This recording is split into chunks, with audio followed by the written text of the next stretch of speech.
et merci pour votre présence aujourd'hui pour notre webinaire sur cette partie d'intelligence artificielle, tous ces assistants d'intelligence artificielle qui aujourd'hui envahissent, on va dire, nos entreprises et qui aujourd'hui sont plébiscités même par surtout la direction. C'est un super outil à utiliser. Donc aujourd'hui, le but de la session, c'est avec notre partenaire Varonis de mettre en exergue les différents éléments à prendre en considération avant de se lancer au fait tête baissée dans l'utilisation générale au fait de ces outils et surtout par rapport à tout ce qui a trait aux données sensibles. Donc pour ça aujourd'hui, on a avec nous partenaire Varonis, Vincent Buzelac, qui est responsable au fait de des avant-ventes et qui va être la personne qui va nous dérouler les différents éléments pour vous introduire le sujet. Donc Vincent, si tu es avec nous, je te passe la parole. Merci Nelson. Bonjour à tous. Tout d'abord, je vais commencer par me présenter. Donc Vincent Muzelec, moi je suis responsable d'une partie des ingénieurs avant-vente sur les territoires France, Suisse, Luxembourg et Afrique francophone depuis un peu plus de 5 ans aujourd'hui. Et l'idée de cette session aujourd'hui, voilà, c'est de vous présenter un peu les défis qui vont accompagner ces nouvelles technologies. On en parle beaucoup aujourd'hui, même dans les médias classiques, et on voit que ça va apporter finalement pas mal d'améliorations, de productivité, de nouveautés. Mais il y a aussi différents aspects qu'il va falloir prendre en compte pour l'adoption de ce type d'outils. Et c'est ce qu'on va un petit peu discuter aujourd'hui. Prenez bien en compte mon propos. L'idée, c'est pas de faire du copilot bashing. Là, ici, aujourd'hui, c'est un exemple qu'on prend sur ce qu'on appelle une IA générative. On va prendre celle de Microsoft, mais ça reste global à d'autres IA génératives. Mais voilà, l'idée, c'est vraiment pas de faire du bashing dessus. Au contraire, hein, même nous, de notre côté, côté Varonis, on l'utilise en interne, mais simplement de prendre quelques dispositions pour s'assurer qu'on est en sécurité avec l'utilisation de ce type d'outil. Donc aujourd'hui, Copilot, c'est un outil de productivité, et c'est Microsoft qui le dit, le plus puissant sur la planète. Ça apporte beaucoup de fonctionnalités avancées et ça va permettre d'améliorer la productivité des collaborateurs, sa propre productivité et de gagner du temps. Mais ça va impliquer d'autres aspects derrière. Petit exemple ici pour voir comment ça peut fonctionner aujourd'hui Copilot. Copilot va se baser, alors il y a plusieurs versions de Copilot, vous avez une version Copilot web que vous pouvez déjà retrouver sur Bing par exemple, le moteur de recherche. Mais vous allez aussi pouvoir l'utiliser en interne sur vos données. Et aujourd'hui, Copilot, il va interagir avec les données qui vont se situer sur votre OneDrive, sur votre SharePoint, sur votre boîte mail, sur votre agenda. Avec les bons plugins, on est aussi en capacité de s'interfacer avec d'autres outils type Salesforce, GitHub et autres. Et puis, derrière, la capacité de Copilot, ça va être d'aller ingérer de l'information provenant de documents Word, PowerPoint, Excel, mail et j'en passe, et de synthétiser potentiellement ça par rapport à la requête prompt que vous allez lui passer. Et donc, l'avantage ici, c'est qu'on va gagner du temps, hein. Le cas le plus simple, c'est le résumé, le compte rendu de la réunion, hein. Généralement, il y avait une personne qui était punie pour faire ça. Aujourd'hui, une des capacités de Copilot, ça va être de synthétiser tout ce qui s'est dit pendant la conversation, de le résumer aussi pour ceux qui n'auraient pas pu assister, à cette session et puis de voir un petit peu les next steps, les tasks en fait qui vont être définis et tout ça en fait, c'est un résumé de l'information qui va être contenue dans, cette réunion, des partages de documents qui vont être faits, de ce qui va être dit pendant la réunion. Donc ça, c'est un des bénéfices, c'est cette capacité à synthétiser de l'information. L'autre aspect aussi qu'il est en capacité de faire, c'est d'interagir avec d'autres outils. Il est en capacité, par exemple, d'ouvrir des tickets, par exemple, sur une plateforme comme Jira par rapport à une requête qui serait demandée, hein. Donc, ce n'est pas que de la synthèse d'informations, il est aussi en capacité de prendre des actions derrière. Mais néanmoins, le risque ici aujourd'hui sur l'adoption, et c'est ce que nous on constate avec nos clients, hein, ceux qui commencent ou qui ont commencé à basculer vers ce type de technologie, aujourd'hui, il y a une inconnue, c'est la sécurité et la confidentialité des données. Aujourd'hui, quels sont les accès que Copilot a, par exemple, pour accéder aux données? Que fait Copilot avec ces données-là? Et c'est cet aspect-là, cette zone un peu grise, qui pose problème aujourd'hui sur une adoption rapide de ce type de technologie. Petit exemple un petit peu du risque qu'on peut avoir. Une requête qu'on peut poser, hein, par exemple à Copilot, c'est: est-ce que j'ai accès à des données qui concernent par exemple des mots de passe? Alors, selon comment on va formuler la requête, le prompt, eh bien, on va avoir une réponse assez synthétique, mais en étant un peu malin, Eh bien, on peut lui demander de synthétiser l'information. Et ici, par exemple, je vais avoir exactement le type d'information que je recherche avec le détail. En soi, très intéressant, mais ça peut aussi être, dans ce cas particulier, très intéressant pour quelqu'un qui aurait compromis un compte de très rapidement trouver de la donnée intéressante ou à risque. D'autres aspects, par exemple, un peu plus classiques, par exemple, des API ou des clés ou des certificats, est-ce que j'y ai accès? Bah, pareil, de la même façon, ici, moi en tant qu'attaquant, je vais très rapidement pouvoir trouver, grâce à ce moteur de recherche, finalement qui est un petit peu sous stéroïde, puisque j'ai pas besoin de lui donner des mots-clés pour chercher, finalement, il va le faire pour moi. Il va me donner l'information que je recherche grâce à ma requête. On peut avoir des choses un peu plus, moins techniques, par exemple, c'est de connaître, si j'y ai accès, bah, quelle est la liste des top 5 des salaires dans la société ou quels sont les nouveaux salaires des recrutés, cette année ou, plus personnel, qui a pris, ma part de bonus cette année, et avoir un petit peu le détail, s encore une fois, si, j'ai la capacité d'accéder à ce type d'information et c'est là, en fait, où le point important va arriver. Parce qu'aujourd'hui, comment fonctionnent les contrôles de sécurité sur Copilot? Eh bien, on génère une requête, peu importe d'où elle provienne, hein, que ce soit directement dans un applicatif Microsoft ou pas. Derrière, le Copilot va utiliser les permissions de l'utilisateur qui fait la requête. Ce qui veut dire quoi? C'est que Copilot va aller accéder aux données auxquelles l'utilisateur a légitimement accès, qu'il le sache, qu'il en soit conscient ou pas. Et donc le risque, il est là, finalement. Parce que, eh bien, je peux avoir accès à des données qui ont été partagées en interne, mais finalement, bah, sur lesquelles je n'ai pas de légitimité à avoir accès. Et donc l'avantage ici pour Copilot, c'est qu'il va pouvoir accéder à de la ressource auquel je n'avais pas notion d'avoir accès. Et donc Microsoft en est conscient aujourd'hui et d'ailleurs si vous allez sur leur site, vous retrouverez, ces disclaimers ici qui sont à l'écran. C'est il va falloir mettre en place des mesures de sécurité pour se protéger. Et donc ça reste à la charge du coup de l'organisation, de, l'équipe de sécurité, de l'équipe IT.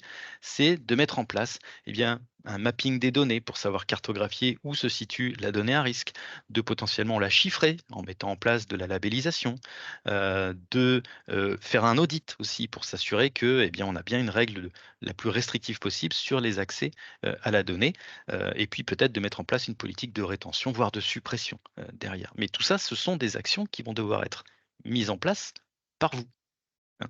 Et donc le risque ici, eh bien, c'est la charge de travail et finalement, bah, l'abandon du projet parce que en termes humains ou de temps, ce ne sera pas anticipable, pas gérable ici, sur l'infrastructure.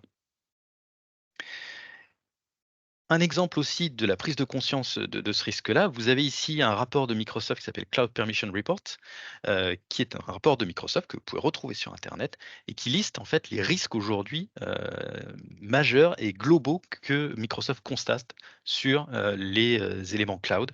Aujourd'hui, un compte dans une société a accès à trop de choses. Il a trop de permissions, généralement qui peuvent être historiques, qui sont liées à des groupes auxquels il accède, mais il y a rarement des revues d'habilitation, des recertifications qui sont faites, et donc c'est un premier risque. La plupart de ces permissions, généralement, n'ont plus d'intérêt parce que la donnée, elle est obsolète, parce que l'utilisateur n'a plus cet usage-là et à nouveau, il n'y a pas de recertification et d'identification de l'obsolescence des accès et très souvent, eh bien, elle est ponctuelle, et finalement elle n'est plus utilisée par la suite et en fait on se retrouve avec une énorme ou une écrasante majorité, d'accès, possibles pour un utilisateur mais qui n'ont plus d'usage aujourd'hui, hein. Et c'est ce risque-là aujourd'hui, qui est important et sur lequel il faut travailler pour pouvoir réduire, les capacités d'accès à Copilot à de la donnée illégitime. Et donc quels sont les challenges derrière? Eh bien, ce que je viens de dire, hein, c'est qu'aujourd'hui, un employé dans la société a accès à beaucoup trop de données, hein. La majorité ne sont plus utilisées ou n'ont pas d'intérêt propre parce que c'est simplement bah, de l'historique. Vous avez aussi très souvent un manque d'identification de la typologie de données et donc par la suite, il n'y a pas d'étiquetage qui va être mis en place pour appliquer des bonnes règles de rétention, des bonnes règles de protection. Aujourd'hui, un utilisateur a accès à trop d'informations et donc peut facilement accéder à de la donnée. Alors là, on parle de menace interne, mais le risque majeur, il est plutôt sur la menace externe. Un attaquant compromet un compte, par définition, bah, ce compte-là ayant accès à trop de données, cet attaquant va pouvoir avoir accès à beaucoup de données intéressantes potentiellement. On l'a vu tout à l'heure dans les prompts, hein, un prompt me permet de gagner un temps énorme pour de la recherche d'informations, hein. Si je suis un attaquant, je recherche à faire de l'élévation de privilèges, du mouvement latéral, techniquement, Copilot peut-être va pouvoir me faire gagner du temps en interne. Et finalement, bah, tous ces risques-là, si je dois les remédier manuellement, bah, c'est une mission impossible, c'est quasiment impossible. Ça va demander beaucoup de travail d'analyse, beaucoup de remédiation manuelle, avec les risques éventuels, d'impact derrière sur la production. Et c'est quelque chose qui sera probablement ingérable, au niveau d'une équipe de sécurité. Et puis, on l'a vu aussi, hein, l'IA est en capacité de synthétiser de l'information, donc potentiellement aussi de créer de nouvelles données sensibles. Et aujourd'hui, eh bien, cette donnée, peu importe si elle provient de documents qui sont labellisés ou pas, l'utilisateur qui va réceptionner l'information, le résultat envoyé par Copilot, peut copier-coller cette information dans un document et ne pas mettre de labellisation. Et du coup, on se retrouve avec une donnée qui était bien cartographiée, bien identifiée, mais avec des nouveaux documents, de la nouvelle génération d'informations, mais qui n'est plus labellisée. Et donc, on se retrouve à nouveau avec une exposition derrière. Et voilà un petit peu ici les risques qu'on peut voir et qui sont liés entre autres, ici, à la préparation, à l'adoption, de ce type d'outil. Depuis, fin d'année dernière maintenant, on a, créé un partenariat avec Microsoft pour justement aider les clients Microsoft à aborder cette question, à commencer à préparer en fait finalement l'adoption, à cette typologie de données, à cette, typologie d'outils aussi, et donc en identifiant le risque, en identifiant, les permissions, trop permissives du coup, trop ouvertes, en identifiant le risque et la sensibilité de la donnée, et bien derrière, on va permettre à nos clients communs de pouvoir rapidement adopter ce type d'outillage pour pouvoir, bah, mettre en place du copilote de façon sécurisée. Comment ça va fonctionner? Aujourd'hui, un outil comme Varonis va fournir de la visibilité en temps réel, c'est-à-dire qu'on va être en capacité de tracer toute action qui va être réalisée sur du SharePoint Online, sur du OneDrive, sur du Teams, sur du Exchange Online, voire même sur des plateformes on-premise, donc Windows, NAS, Linux et autres, et donc de donner cette information-là de qui fait quoi avec la donnée aujourd'hui, hein. Ça va aussi nous permettre derrière d'identifier aussi, bah, là où il n'y a pas d'activité, de la donnée obsolète et donc potentiellement des permissions obsolètes aussi. Enfin, le deuxième aspect, c'est cette prévention automatisée. Une fois qu'on a identifié avec la visibilité en temps réel le risque, eh bien, c'est de mettre en place des règles d'automatisation pour réduire ce risque, réduire la surexposition, réduire les accès inutilisés ou trop permissifs. Et le troisième aspect, c'est une supervision globale avec une détection, basée notamment sur du comportemental, pour identifier des comportements à risque ou suspicieux sur de la donnée sensible, sur, différentes informations. Donc cette visibilité temps réel, elle va reposer sur 3 axes. Le premier, c'est la sensibilité de la donnée. Est-ce que la donnée a un caractère sensible? C'est un mot de passe, c'est une donnée personnelle, c'est une donnée bancaire et donc ça va nous donner une information enrichie qui va nous aider à la prise de décision. Ici, j'ai un risque majeur sur une donnée sensible versus une donnée qui n'a pas de sensibilité particulière et qui donc est peut-être moins critique. Ensuite, on va fournir aussi l'information sur les permissions. Qui peut avoir accès à quoi? Est-ce que c'est légitime? Est-ce que c'est illégitime? Est-ce que c'est surexposé ou pas? Est-ce que c'est du partage à l'extérieur, hein? Si vous prenez du Microsoft 365, vous avez la capacité de partager de la donnée à des invités, à des externes. Et donc ici, c'est l'idée de pouvoir cartographier et identifier ici si j'ai de l'information qui potentiellement peut fuiter. Et enfin, c'est l'activité, tracer en continu tout ce qui se passe sur ces données-là pour être en capacité de remonter de l'information, pour pouvoir avoir la meilleure visibilité possible. Une fois qu'on a cette visibilité, qu'on a identifié les risques, sur la donnée, eh bien, on va pouvoir travailler sur de la prévention automatisée, mettre en place des règles de remédiation pour évoquer les accès trop permissifs, pour corriger des oublis, des erreurs de configuration, Heu, être aussi en capacité de mettre en place, de la labellisation automatique en s'associant avec Purview. Encore une fois, on a un partenariat avec Microsoft, on utilise les outils aussi Microsoft et on va pouvoir utiliser la labellisation de Microsoft pour forcer automatiquement le bon label basé sur le contenu du document, ce qui va permettre, eh bien, d'améliorer, les normes de sécurité interne et notamment d'améliorer, la réaction des outils comme un DLP, par exemple, qui va se baser sur, bah, la labellisation pour savoir si un document est autorisé à sortir ou pas. Et on va aussi également être en capacité de pouvoir détecter de la donnée obsolète qui pourra être déplacée vers de l'archivage, qui pourra être supprimée. Voilà, on peut imaginer ce type d'automatisme-là. Encore une fois, l'idée est de protéger de façon automatique la donnée. Dernier point, la détection proactive, être en capacité de détecter un usage abusif de copilote, des requêtes un petit peu suspectes, être en capacité de détecter aussi des attaques assez classiques du mouvement latéral, de l'élévation de privilèges, pour pouvoir remonter l'information soit directement à une équipe de sécurité, soit tout simplement en utilisant des automatismes de remédiation ici, de la réponse automatique pour interagir avec des outils de sécurité comme un SIEM, un EDR ou une équipe de sécurité. Comment ça se représente derrière? Eh bien, la première étape, comme j'expliquais, c'est d'identifier la donnée sensible. On va utiliser les règles d'identification qui sont fournies par défaut dans le produit, qui sont customisables, que vous pouvez adapter à votre besoin, et sur lesquelles on pourra vous aider à adapter ces règles-là. Et grâce à cette identification-là, on va être en capacité de prioriser les risques de remédiation. On va d'abord travailler sur la donnée sensible surexposée avant de travailler sur du volume, hein. Donc, par exemple, dans le cas qu'on montrait tout à l'heure, on avait des mots de passe en clair. Eh bien, l'idée ici va être de d'abord corriger ce risque-là et puis ensuite de travailler sur la partie réglementaire, la partie conformité.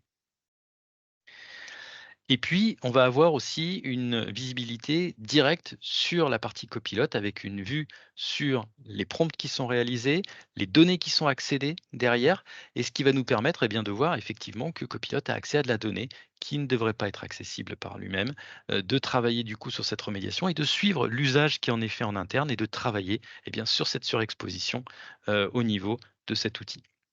Encore une fois, ici, l'idée, c'est de la traçabilité en enrichissant l'information avec la surexposition. Est-ce que la donnée est partagée à toute l'organisation, à des utilisateurs spécifiques, dans le pire des cas, à n'importe qui sur Internet, et puis de travailler aussi sur la partie sensibilité.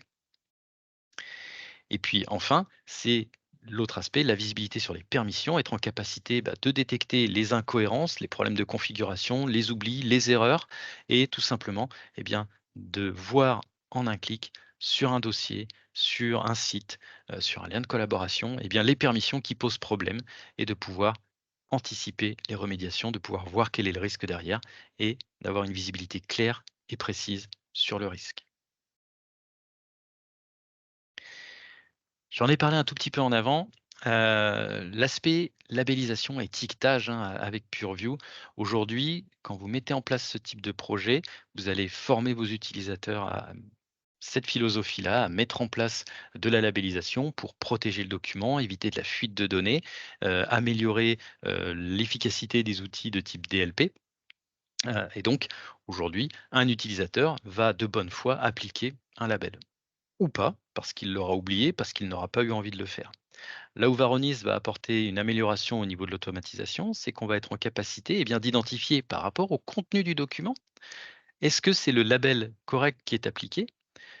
Et donc simplement, un utilisateur qui aurait oublié de mettre le bon label, en se basant sur le contenu, on saura dire: «C'est de la donnée financière, c'est ce label-là qui est censé être appliqué» et donc soit proposer, heu, le bon label, soit carrément remplacer le label automatiquement.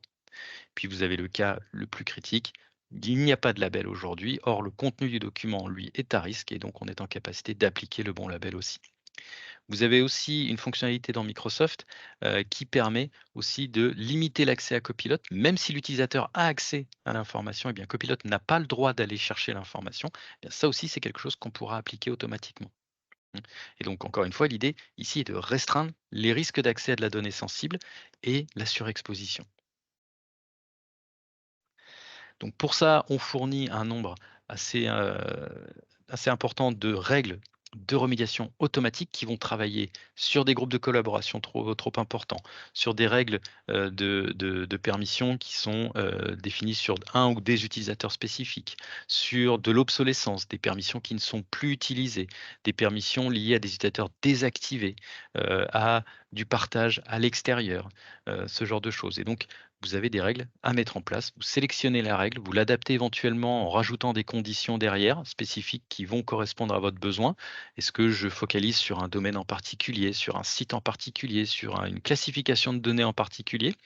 Et derrière, le produit va automatiquement remédier ou bien envoyer l'information à ce qu'on appelle un propriétaire de la donnée, un responsable de site, un responsable de département, quelqu'un qui est plus à même de savoir si c'est légitime de partager cette donnée-là à l'extérieur ou à une entité externe type partenaire, prestataire, et du coup qui sera en mesure de dire oui c'est légitime ou non ça ne l'est pas, et effectivement il faut appliquer cette remédiation.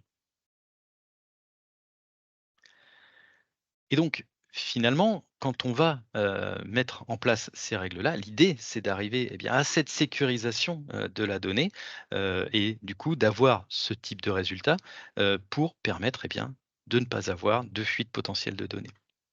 Donc, finalement, ici, qu'est-ce qui va être intéressant? Eh bien, c'est la surveillance de l'activité, l'usage qui est fait de copilote, non pas forcément par vos utilisateurs, mais surtout un usage qui serait corrompu de quelqu'un qui aurait des mauvaises intentions, un compte qui serait compromis, qui utiliserait ce type d'outillage pour réussir à obtenir rapidement et efficacement de l'information sensible sur le périmètre qui serait supervisé, et derrière de pouvoir, grâce à Varonis, suivre quels éléments sont accédés? Qui fait ces requêtes-là?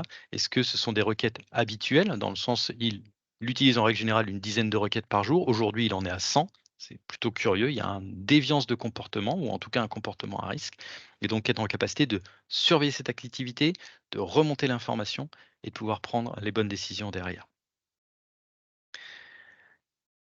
Et par rapport à cela, donc c'est tout l'aspect enrichissement de Varonis, être en capacité de pouvoir détecter des interactions suspectes, détecter du partage d'informations anormal, les fichiers qui sont consultés, est-ce qu'ils sont étiquetés ou pas, appliquer automatiquement les étiquettes pour prévenir l'accès ici, et de remonter l'information à un SOC, à une équipe de sécurité, à votre partenaire, qui va gérer la sécurité en interne, ce genre de choses. Donc vraiment être en capacité de pouvoir suivre de bout en bout l'usage, le bon usage et les accès à la donnée faites par copilote. Et donc finalement, comment Varonis rend copilote plus sûr? Bah, aujourd'hui, c'est là-dessus qu'on travaille en majorité avec nos clients, c'est appliquer des règles de moindre privilège, retravailler sur la gestion des permissions en interne, travailler sur, à minimiser finalement, eh bien, la surexposition, les autorisations excessives, obsolètes, limiter aussi les partages à l'extérieur quand ils n'ont plus d'utilité ou quand ils sont trop ouverts, et puis de réparer ces permissions-là, voire de les supprimer, si elles n'ont plus de nécessité. De travailler aussi sur la partie conformité, sur la partie sensibilité, donc identifier le contenu des documents, être en capacité de mapper, de cartographier, où se situe cette donnée-là, qui peut y avoir accès, et mettre en place des labels qui vont permettre de protéger la donnée et d'éviter la fuite de données, ou l'accès directement par une IA derrière, si on y a accès directement. Et donc de permettre finalement à des outils comme des DLP d'être beaucoup plus efficaces parce qu'ils vont réagir en fonction du contenu grâce au label, et donc être plus efficaces sur les règles et les politiques de sécurité qui ont été mis en place. Et puis le dernier niveau, enfin, c'est de pouvoir superviser les données, émettre des alertes en cas de comportement anormal, et puis soit réagir de façon automatique, soit de remonter l'information à un humain qui prendra la bonne décision et l'analyse derrière. Donc finalement, quand on met en place ce type d'outillage, eh bien, il y a quelques éléments à préparer en amont. Donc, avant de mettre en place ce genre de choses, eh bien, il va falloir qu'on va effectuer ce qu'on va appeler les analyses initiales, à savoir aujourd'hui, c'est quoi votre posture de sécurité? Où est-ce que vous en êtes sur la gestion et la sécurisation de votre donnée, notamment sur Microsoft 365? Aujourd'hui, quels sont les usages de vos utilisateurs? Comment ils partagent de la donnée?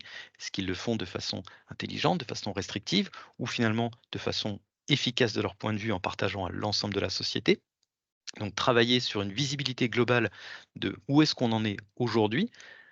Ensuite, mettre en place des règles de classification pour identifier la typologie de données qui est à risque aujourd'hui. Et puis mettre en place, eh bien, cet étiquetage si vous l'utilisez, ou en tout cas prioriser le risque sur la remédiation grâce à l'identification de la donnée sensible. Remédier à l'exposition à haut risque, là où la donnée est la plus sensible, c'est là où on va commencer à travailler sur la protection de cette donnée-là. tracer aussi l'activité sur ces données-là pour pouvoir identifier de la donnée obsolète, donc techniquement qui pourrait être mieux protégée parce que plus personne ne l'utilise, elle pourrait être archivée, supprimée. Donc aussi suivre cette activité-là et voir qui fait quoi avec cette donnée-là pour comprendre et identifier les accès légitimes. Et puis, derrière, cette fameuse, amélioration des DLP en association avec PureView, être en capacité de labelliser les documents pour que votre solution DLP soit la plus efficace possible derrière grâce au contexte qu'on va fournir avec l'identification du contenu des documents. Une fois qu'on passe sur, la mise en production, on va appeler ça comme ça, eh bien, c'est de garantir une surveillance continue. Est-ce qu'il n'y a pas d'use, d'abus qui va être fait, sur l'utilisation? Est-ce qu'il n'y a pas de déviance? Est-ce que, il n'y a pas des données qui sont accessibles et qui ne devraient pas l'être? Sur du comportemental, sur du conditionnel et de pouvoir remonter cette information-là à qui de droit ou à des outils tierces et puis mettre en place de façon pérenne une remédiation des contrôles d'accès, hein, limiter les accès trop permissifs dans le temps avec de l'automatisation qui va corriger au fur et à mesure de l'évolution de votre infrastructure, de l'évolution de vos données, les partages qui n'ont pas de sens, qui sont trop permissifs ou qui ne sont plus utilisés. Et donc derrière, mettre en place finalement une gestion, une gouvernance de la donnée automatique sur votre infrastructure. Et donc aujourd'hui, c'est ce qu'on propose nous de façon gratuite sur, cette préparation, heu, au passage à Copilote, c'est premièrement, rendez-vous compte de quelle typologie de données vous avez aujourd'hui sur votre infrastructure. Vous avez certainement une petite idée ou pas du tout, hein, l'idée ici, c'est de voir qu'est-ce que vous stockez aujourd'hui et comment, vos utilisateurs utilisent cette donnée-là, comment ils la partagent. Aujourd'hui, hein, Microsoft 365, c'est un outil de collaboration massif.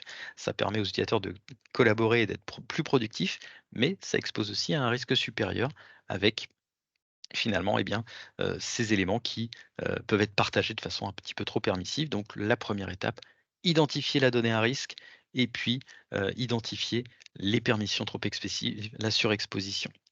Ensuite, c'est de travailler sur la réduction de cette exposition, hein. Aujourd'hui, quel est le volume de données qui est surexposé? Et mettre en place ces règles de remédiation pour faire gagner du temps aux équipes de sécurité, pour faire gagner du temps aux administrateurs, et de façon pérenne dans le temps.